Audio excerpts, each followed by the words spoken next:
There are so many small to medium-sized animals that will show up at your honeybee colonies and can occasionally be problems for them. So in this particular video, I'm going to go through a list of things that you might see at colonies, tell you a little bit about the real threat that they pose to your bees, and talk also a little bit about how you can control these things if control is warranted. And I'm going to start with small rodents, specifically mice. Lots of different small rodents like to use honeybee hives for places to build their own nest, specifically in late fall and winter.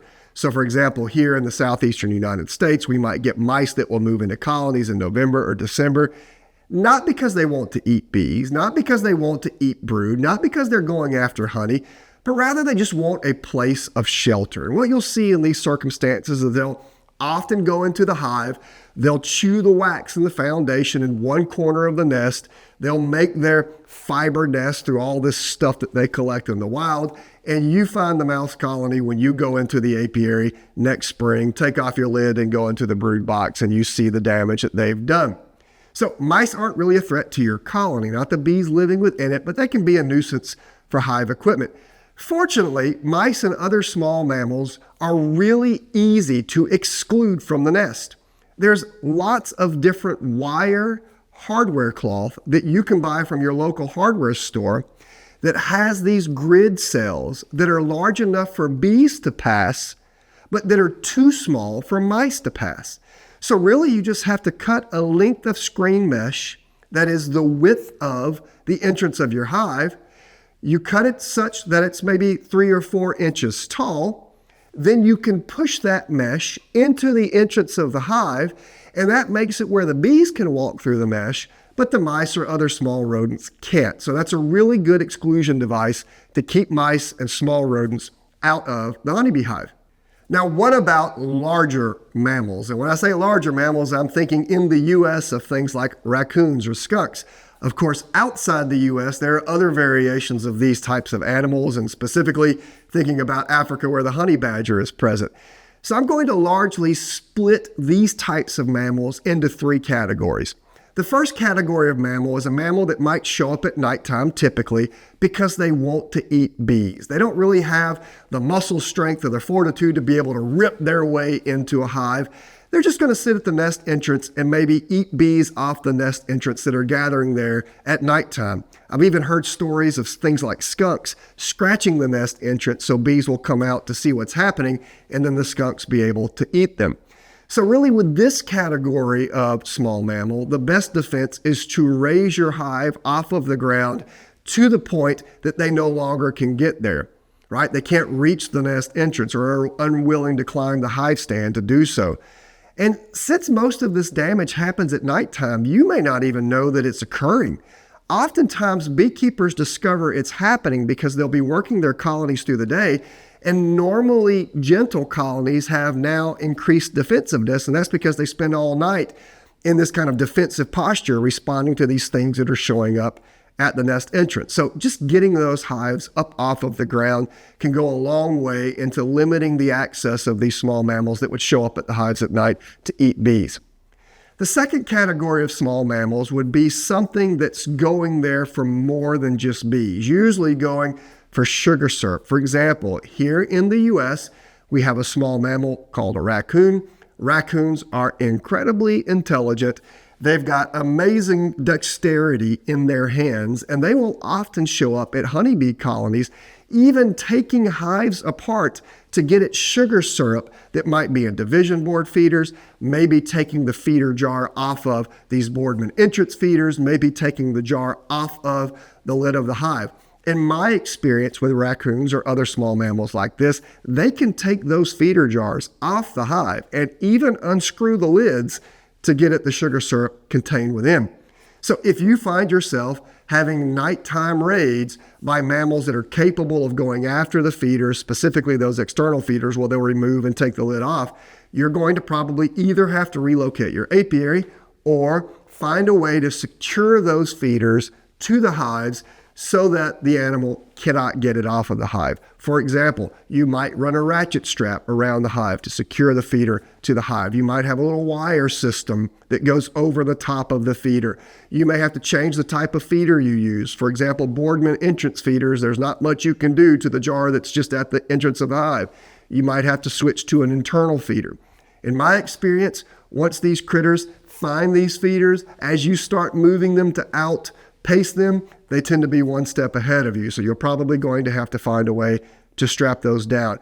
Before I move to the third category of mammal that could show up at your hive, I want to say with these first two categories, the ones eating the bees as well as the ones taking the sugar syrup, there are other deterrent methods. People contact me a lot about eradication. I never recommend doing that. What I tell you, if it becomes a significant problem, you can work with local pest control operators who might have great experience with whatever mammal that you're encountering. Maybe they can trap them out, etc.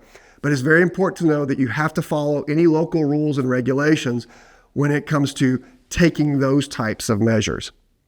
So with this third category of mammal, I'm specifically thinking of mammals that aren't the size of bears, so that I could go in and destroy a whole apiary overnight, but that they've got enough strength and dexterity to them, and they like honeybees enough to stop at nothing to get inside of the nest. And I'm looking at you, honey badger. These are very robust, technically medium-sized mammals that like bees and like brood and like honey and like pollen. And like bears, they can burst their way into a hive. They can destroy equipment. They can scatter bees, brood, frames, combs everywhere while having a nighttime snack. And the way that these types of mammals are dealt with is oftentimes you'll have to fence your apiary. Not with a bear fence, where they can just go underneath the wires, but something like a chain link fence. But I've even heard stories about honey badgers climbing them, to so much so that I know beekeepers, for example, in South Africa, who keep their hives in cages that they have to open and go into in order to work their hives just to exclude honey badgers from the nest. Now let me pivot to another type of organism that could show up at your hives and cause a little bit of problem, and I'm talking about birds. Now, often I teach from this kind of Florida perspective, or I may broaden it to a North American perspective, because that's what I'm used to. That's what I'm accustomed to. This is the system under which I keep bees. So I'm going to make a broad statement here and say, generally speaking, in the U.S., birds don't represent a great threat to bees. Yes, woodpeckers might damage the side wall of a box trying to get into that hive to get bees. I've never seen it happen, but I know that it has happened. I've seen pictures and heard people talk about it.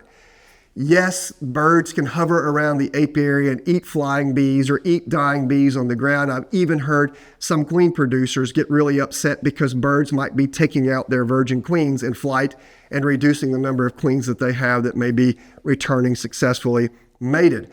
However, as a generalization, birds aren't a huge problem for bees in the U.S. I see them munching on my bees in my apiary. I see it here at the University of Florida, but it doesn't make me anxious or nervous.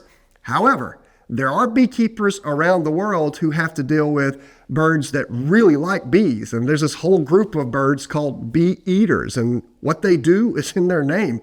And these birds might show up by the dozens or hundreds into an apiary. And I've heard it be so bad, in fact, that some beekeepers will have these mesh nets that are covering their apiary to let their bees fly out of their hives, go through the nets so that the birds can't get in to the apiary. But I will say that tends to be the exception rather than the rule here in North America. Here in North America, birds are more of a nuisance than a true pest. If you find your bees being heavily predated by birds, you may have to move your apiary or consider that mesh net example.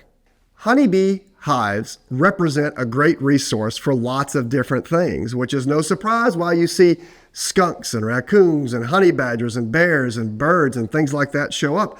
But there might be some things that show up at your hive you didn't expect. For example, I have lizards around most of my hives, and occasionally I'll see them grab a bee while I'm working that colony and run off. Again, lizards are eating bees, and you could argue with me that every lost bee is a problem, but I would return to you that the average colony has 30 to 40,000 bees. I'm okay with lizards eating a few of my bees. Toads, on the other hand, can be a bigger problem. Again, in North America, where I teach and keep bees, we tend not to have a huge problem with toads, but there are areas around the world that toads are significant threats to bees, specifically cane toads. For example, in Australia, there's an introduced toad species that has become highly invasive. This is the infamous cane toad. It will come out at nighttime and eat bees off the entrance of that nest. And I know a lot of different, very creative ways that beekeepers have tried to deal with toads. I don't want to get into those ways. What I will just say is I'll give you 2 pieces of advice when it comes to toads.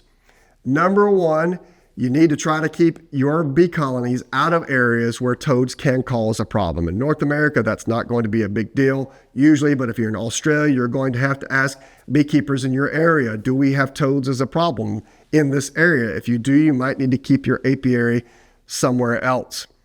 But some beekeepers take the approach of putting natural barriers around their apiaries to keep toads from coming into those apiaries.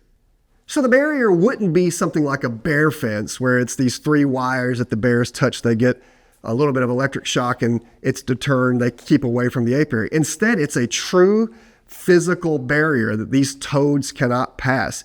And that generally needs to be somewhere in the neighborhood of about 20 inches high at least, or 50 centimeters high. So it might be a small sheet of metal or a sheet of plastic or some sort of cloth that's got some integrity, that's very firm, that you put around almost as a short fence around your apiary, a fence that you may just simply be able to step over, but it may be tall enough to keep toads from hopping into the apiary. In fact, if this fence is tall enough, it may deter some of the other things that we've mentioned, such as these smaller mammals, from getting into the apiary. Generally speaking, most of the things that I've discussed so far aren't significant problems for bees, but can be depending on where in the world that you encounter them. So I hope in this video I've given you a few lessons, a few tricks that you might be able to use to lessen the impact of these less significant but sometimes problematic pests of honeybee colonies.